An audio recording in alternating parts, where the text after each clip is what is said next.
Hello friends, आपका स्वागत है मैथ्स बाय जयशंकर में। आज मैं आपके लिए एक नया टॉपिक लाया हूं जिसका नाम है सर्कल, जो कि बहुत बेसिक है, जो कि मैथ्स का एक बहुत इंपॉर्टेंट चैप्टर है ये, जो कि हमारा एक ज्योमेट्री का टॉपिक है ये।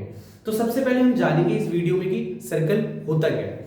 तो सर्कल एक सबसे पहले एक प्लेन फिगर होता है जिसे हम 2D फिगर भी कहते हैं, और एक फिक्स पॉइंट से बहुत सारे पॉइंट का जो डिस्टेंस होगा ना, अगर इक्वल होगा तो उसे हम सर्कल बोलेंगे। जैसे अगर ये जो फिक्स पॉइंट है, अगर इस पॉइंट की दूरी 4 सेंटीमीटर है, यहां से भी 4 है, इस पॉइंट की भी दूरी 4 है, ये भी 4 है, ये भी 4 है, तो ये आपको क्या बनेगा?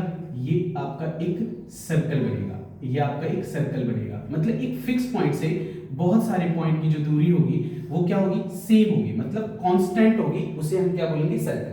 सर्कल को हिंदी में कहते हैं वृत्त, और ये एक 2D फिगर होता है, 2D शेप होता है।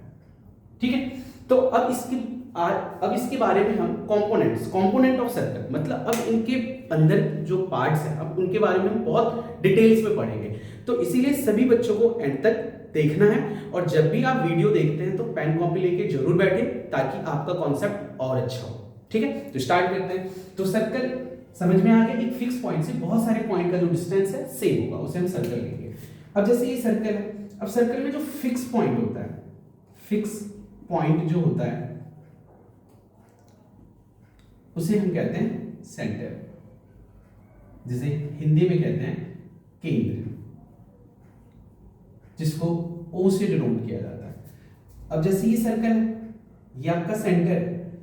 सेंटर हमेशा बीच में होता है, और एक सर्कल में सिर्फ एक ही सेंटर होगा। अब सेंटर से और इस पॉइंट की जो दूरी होगी, ये इसे हम कहेंगे रेडियस, जिसको R से डिनोट करते हैं, हिंदी में कहते हैं इसको त्रिज्या।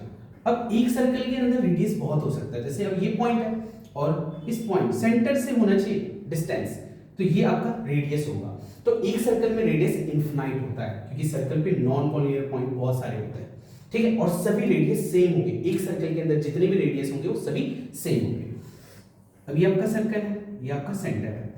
अब सर्कल के दो पॉइंट का डिस्टेंस और कहां से पास हो? सेंटर से पास हो, उसे हम कहते हैं डायमीटर। जिसे हिंदी में व्यास कहते हैं, और इसको d से डिनोट करते हैं। और डायमीटर सर्कल को 2 इक्वल पार्ट्स में भी बांटता है, ये आपका डायमीटर कहलाएगा। अब इन दोनों के बीच ना एक रिलेशन है। रिलेशन क्या है? जैसे ये आपका सर्कल है और ये आपका सेंटर है। सर्कल के दो पॉइंट का डिस्टेंस और कहां से पास हो? सेंटर से पास हो, वो आपका कहलाता है डायमीटर। तो आपका यहां से लेके यहां तक क्या कहलाएगा? रेडियस। ये भी आपका क्या कहलाएगा? रेडियस। अब d इक्वल टू जो होगा r प्लस आर के बराबर होगा, तो यहाँ पे diameter r plus are 2r हो गया, मतलब डायमीटर जो होता है ट्वाइस ऑफ रेडियस हो गया, और रेडियस जो होगा diameter of half of the diameter कह सकते हैं। ठीक है, रेडियस जो होता है हाफ ऑफ द डायमीटर। तो ये बेसिक था, और इन दोनों के बीच ये रिलेशन था। अब क्या है कि ये आपका सर्कल है। सर्कल के किसी भी दो पॉइंट का जो डिस्टेंस होता है ना, उसे हम कहते हैं कॉर्ड। कहीं अब जैसे ये पॉइंट है और एक ये पॉइंट है, इन दोनों की जो बीच की जो दूरी होगी दिस कॉल्ड क्या? कॉर्ड। ऐसे एक सर्कल में इनफिनाइट कॉर्ड, ये भी आपका एक कॉर्ड है। बट एक चीज याद रखना, the longest chord is called a diameter, is called a diameter.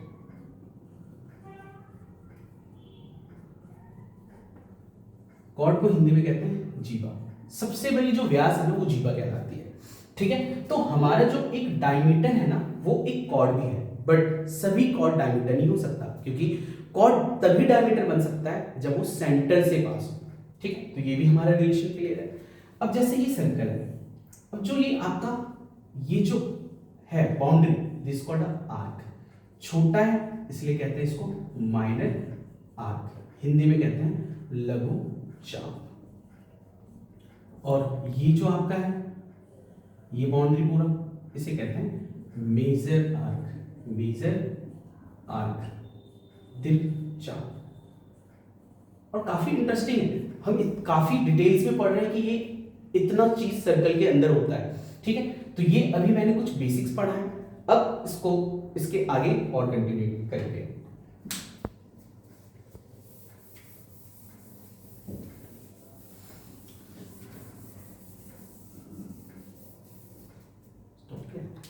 वो कट